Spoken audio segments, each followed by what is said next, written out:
এভাবে অসুস্থ খালামণিকে সেবা করে দিচ্ছে কাবিয়া। কি করছো কাবিয়া বলো? অনেক কেয়ারফুলি করতেছে। হ্যাঁ, অনেকবার জিজ্ঞেস করছে ব্যথা লাগলে আমাকে বলবে। বেশি বড় চুল আন্টির? অনেক টু লং। আটকায় গেছে কোথায় জানি। আটকে গেছো? মাঝখানে ধরো তারপরে করো, ঠিক আছে? Yes, খুবই looking কেয়ারফুলি good. সুন্দর করে করো। Yes, she's doing good. এটা তো এই তুই কষ্ট অসুস্থ করছে হয়ে না এত তো। সুন্দর হয়ে গেছিস কেন? সুন্দর লাগতেছে। Fail হয়ে গেছে অসুস্থ হয়ে। Fail না হয়ে গেছে। সুন্দর লাগতেছে। ও ওয়াও। কি বলতে চাও, আগে আমি সুন্দর ছিলাম না? না আরো বেশি সুন্দর হয়ে মুখের গেছে। উপরে তো বলতে চাস? না আমি বলছি আরো বেশি সুন্দর কমেন্ট করে হয়ে যায় গেছে। হয় না, ওগুলো তো প্যাক ভরে না। আসলে তুই লাইভে বলতেছিস না?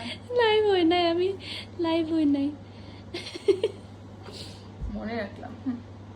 আর আসবো না তোর কাছে। সেই যে কাবিয়া আবার করে নিচ্ছে এখন যত্ন, ও নিজে করে এখন আবার ওর অসুস্থ আন্টিকে দিয়ে যত্ন করে নিচ্ছে। এদিকে তাকাও, এই যে তাকাইতেছে না, ঠেড়া ঠেড়া চোখ করে তাকাচ্ছে আর চোখে তাকাচ্ছে। ওর চুলগুলো সুন্দর আছে, যত্ন নিস চুলগুলার। যত্ন নিব কি নিজেরটা নিয়ে পারি না। সুন্দর হয়েছে। খুব সুন্দর হয়েছে।